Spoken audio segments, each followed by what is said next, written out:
पश्चिम बंगाल विधानसभा चुनाव के मद्देनजर भाजपा ने मुख्यमंत्री पद के चेहरे को लेकर चल रही अटकलों पर विराम लगा दिया है। प्रदेश भाजपा अध्यक्ष समीक भट्टाचार्य ने साफ किया है कि पार्टी ने इस संबंध में कोई निर्णय नहीं लिया है। उन्होंने कहा कि पार्टी प्रधानमंत्री नरेंद्र मोदी और उनके विकास के एजेंडे के नाम पर वोट मांगेगी। उन्होंने भ्रष्टाचार और महिला सुरक्षा के मुद्दे पर भी सरकार को जमकर घेरा। राहुल गांधी ने स्पष्ट संकेत दिए कि आने वाले समय में कांग्रेस इन मुद्दों को लेकर संघर्ष और तेज करेगी। भट्टाचार्य ने कहा कि भाजपा के लिए मायने नहीं रखता कि कोई नेता नया है या पुराना।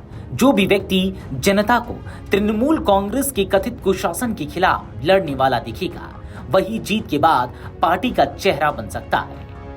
उन्होंने विधानसभा चुनाव को मुख्यमंत्री ममता बनर्जी और तृणमूल कांग्रेस की तुष्टीकरण की राजनीति के खिलाफ सीधी लड़ाई बताया। भट्टाचार्य ने कहा कि भाजपा नेताओं में कोई भेद नहीं करती। उन्होंने कहा कि जनता जिसे भी तृणमूल कांग्रेस के कुशासन के खिलाफ एक योद्धा के रूप में पहचानेगी, जीत के बाद वह पार्टी का चेहरा बन सकता है। भट्टाचार्य ने विधानसभा चुनावों को मुख्यमंत्री ममता बनर्जी और टीएमसी की तुष्टीकरण की राजनीति के खिलाफ भाजपा की सीधी लड़ाई के तौर पर पेश किया।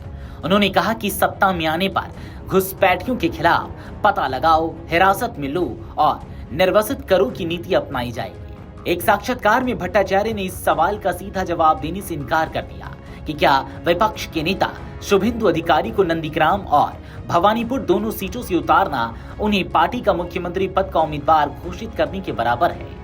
उन्होंने कहा कि भाजपा किसी को भी मुख्यमंत्री पद के उम्मीदवार के रूप में पेश नहीं करती।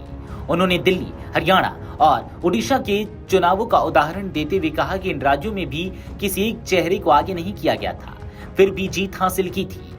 भट्टाचार्य ने विश्वास जताया कि उनकी पार्टी चुनाव में आसानी से बहुमत हासिल करेगी।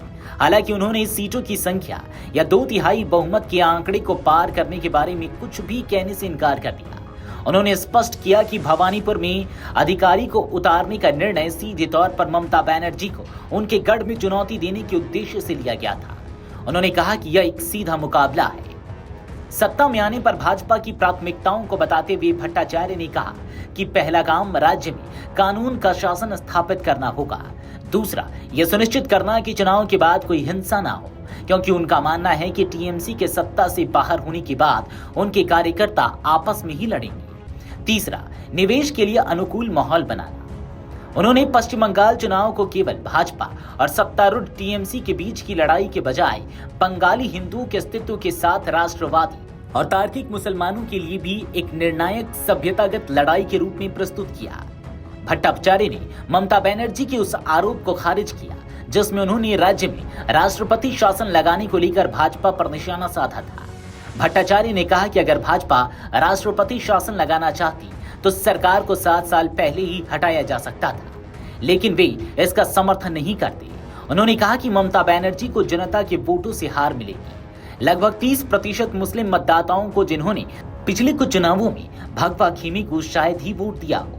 भट्टाचार्य ने भाजपा का संदेश दिया कि वे राष्ट्रीय जीवन की मुख्य धारा में आए, बच्चों को शिक्षित करें और तुष्टीकरण की राजनीति को अस्वीकार करें। Video desk Amar Ujala. अगर आप ये वीडियो YouTube पर देख रहे हैं तो हमारे चैनल को सब्सक्राइब कर बेल आइकन दबाएं और Facebook पर देख रहे हैं तो हमारे पेज को लाइक करें।